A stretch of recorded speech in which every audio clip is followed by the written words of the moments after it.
plenária desta terça-feira, os parlamentares analisaram mensagem do governo que concede incentivo fiscal temporário para o fornecimento de energia elétrica durante os Jogos Olímpicos e Paralímpicos de 2016.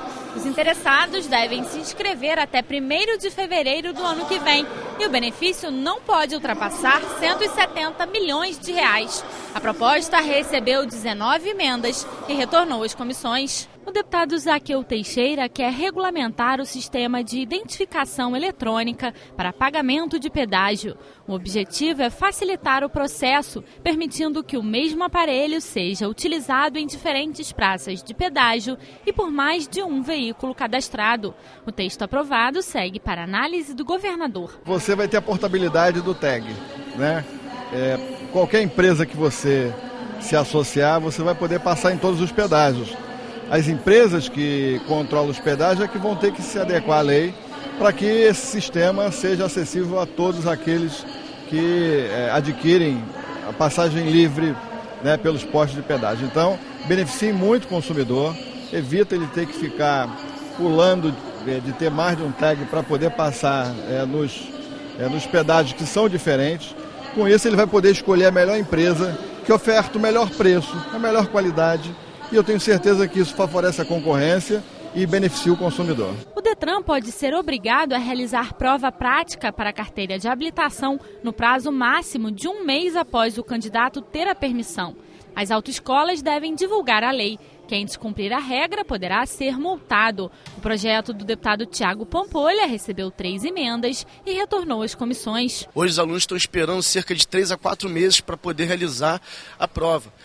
Uma coisa que nos preocupa muito é que todo o processo que é demorado, que é custoso, que o aluno de repente dedica grande parte da vida dele para esse projeto de ter a sua habilitação, tudo isso expira em 1 ano. Então, se o Detran demora, se o aluno chega e tem uma repetência e demora mais 3 meses, mais 4 meses para fazer, pode ser que pelo calendário de muitos feriados, pelo calendário do ano ser conturbado, pode acontecer do aluno perder e ter que fazer tudo de novo. Os consumidores poderão ter controle sobre os gastos com internet móvel ou banda larga. A proposta do deputado Rogério Lisboa define que as empresas devem enviar um demonstrativo real a cada cliente diariamente sobre o consumo da franquia contratada por mensagem de celular. Quem descumprir a regra estará sujeito às punições previstas no Código de Defesa do Consumidor. A matéria recebeu 4 emendas e volta a ser analisada pelas comissões. É muito desagradável você ser pego de surpresa já no finalzinho do seu consumo, ser informado e você perde a internet. Então, eu acho que é importantíssimo, é desagradável demais você contar com a internet. Quando você percebe, não tem mais, não custa nada a operadora dia a dia e te atualizando. E as comissões especiais de desenvolvimento da região sul do estado e de acompanhamento do cumprimento das leis querem que os trabalhos sejam prorrogados por mais 90 dias. As propostas foram aprovadas. Ela cuida de fazer o cumprimento das leis. Eu vou dar só um exemplo.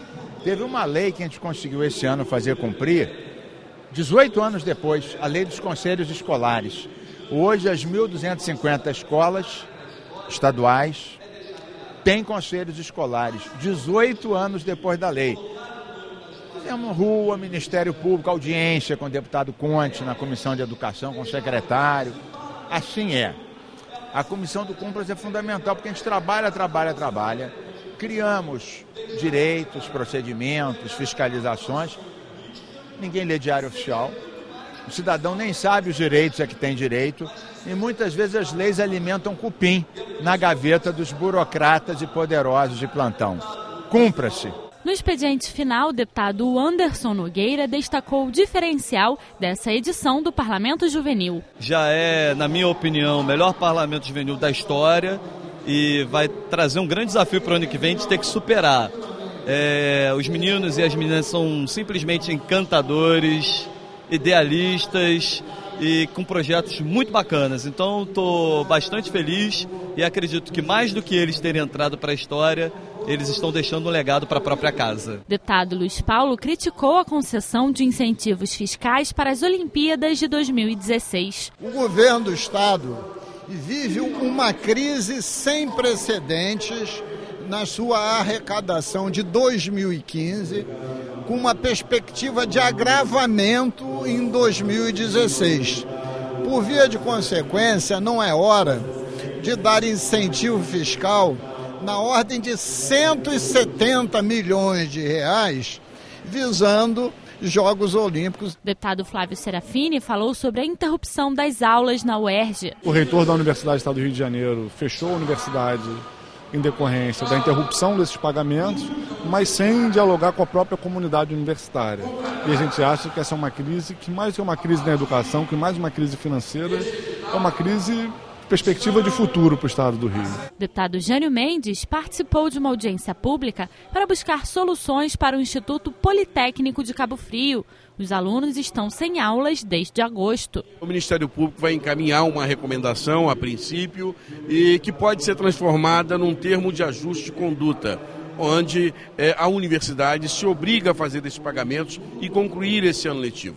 Paralelamente a isso, segue as negociações junto ao Ministério da Educação para que a escola seja institucionalizada, seja através da UFRJ ou através do Instituto Federal Fluminense. Mas o princípio é a defesa da manutenção da escola, do Instituto Politécnico, que é uma escola ousada, uma escola inovadora e que tem trazido grandes resultados para a cidade de Cabo Frio e as cidades da região. O deputado doutor Giulianelli alertou sobre os riscos do vírus Zika. A Zika é uma doença nova e o noticiário mostrou que no Nordeste esses casos de microcefalia que já estão beirando a 200, possivelmente e muito provavelmente estão ligados à infecção pelo vírus Zika.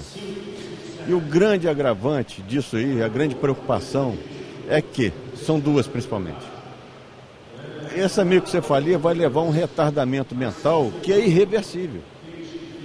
Maiores ou menores graus, mas todos vão ter algum tipo de problema. E segundo, que o mesmo vírus que transmite, o mesmo mosquito que transmite a dengue que circula aqui, o Aedes aegypti, também transmite a Zika. E não existe uma vacina que previna. O deputado Conte Bittencourt comemorou os 442 anos da cidade de Niterói, na região metropolitana. Beleza natural, a beleza da gente da cidade, a inteligência, o envolvimento na cultura, enfim.